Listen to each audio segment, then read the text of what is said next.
ይህ ቤተሰብ የተሰኘው ዝግጅታችን ነው። በዚህ መርሃ ግብር ቤተሰብን መሰረት ያደረጉ ማህበራዊና ኢኮኖሚያዊ ችግሮች የሚዳሰሱበትና መፍትሄ ጠቋሚ ሐሳቦች የሚንሸራሸሩበት መድረክ ከመሆኑም ባሻገር ችግሮቹን ለመቅረፍ ተግባራዊ በሚደረጉ ፕሮጀክቶች ላይ በቀጥታም ሆነ በተዘዋዋሪ ተሳታፊ በመሆን የበኩሉን ድርሻ ለማበርከት ዋና ዓላማ አድርጎ የሚካሄድ ዝግጅት ነው። ጤና ይስጥልኝ የተከበራችሁ ውድ የዝግጅቶቻችን ተከታታዮች፣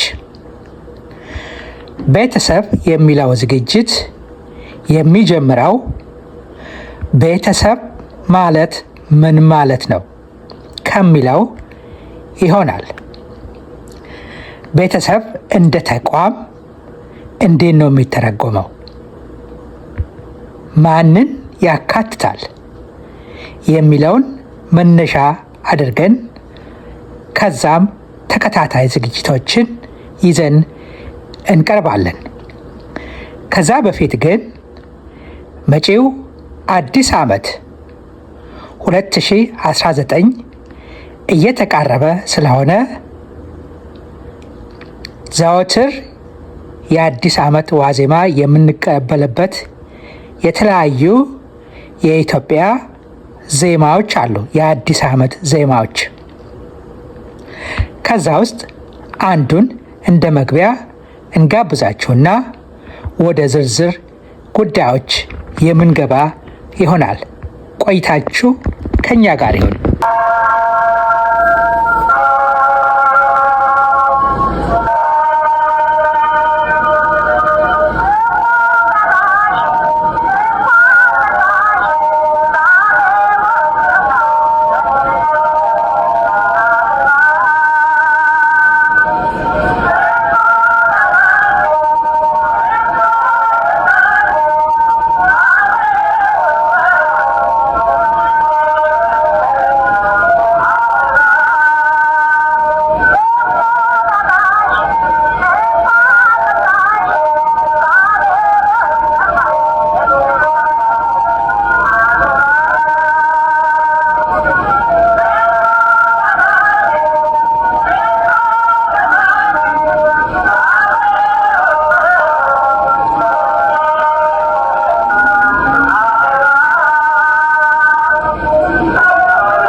ማሳሰቢያ ለውድ ተከታታዮቻችን በሙሉ ይህ ዝግጅት በተለየ ሁኔታ ቤት ለሌላቸውና ለተከራዮች ልዩ ትኩረት በመስጠት በተለይም በዝቅተኛ ገቢ ለሚተዳደሩ ቤተሰቦች የተለያዩ ድጋፎችንና እገዛዎች የሚገኙበትን መንገዶች ከማፈላለግ በተጨማሪ ዘላቂ የመኖሪያ ቤት እጥረት መፍትሄዎችን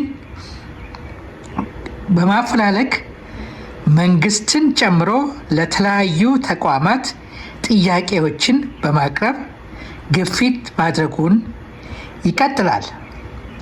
ከናንተ ከተከታታዮቻችን የምንጠይቀው እገዛ ይህንን ዝግጅት ስኬታማ ለማድረግ የእናንተም ትብብር ከፍተኛ አስተዋጽኦ አለውና ድምፃችን በጋራ እንዲሰማና የጋራ ውጤት ለማምጣት ይሄ ዝግጅት ይሄ ፕሮግራም ግፊት እንዲኖረው በእናንተ በኩል ሰብስክራይብ በማድረግ ሼር በማድረግ ለብዙ ሰዎች በማድረስ እንዲሁም ደግሞ ላይክ እና የተለያዩ ሀሳቦችን ለመግለጽ ኮሜንት ላይ በጽሁፍ መልኩ በማስቀመጥ በተከታታይ ደግሞ በውይይት መልኩ የምናዘጋጃቸውን ዝግጅቶች በመሳተፍ የጋራ ውጤታማ እንድንሆን ከፍተኛ አደራ እንጠይቃለን። እንዲሁም ደግሞ የእናንተን ፍላጎት በመመልከት በተለየ ሁኔታ ከቤት እጥረት በተለይም ቤት ተከራዮች ከሚደርስባቸው መንገላታት አንጻር የተለያዩ መፍትሄዎችን በተለያየ መንገድ ማግኘት ይቻላል ተብሎ ስለሚታሰብ በዚህ ላይ ግፊቶችን ለማድረግ የሁሉም ሰው ተሳትፎ ስለሚያስፈልግ ይህ መድረክ የጋራችን እንዲሆን የጋራ ስራ እንድንሰራ አሁንም በድጋሚ አደራ እንላለን። እናመሰግናለን። መልካም አዲስ ዓመት ይሁንላችሁ።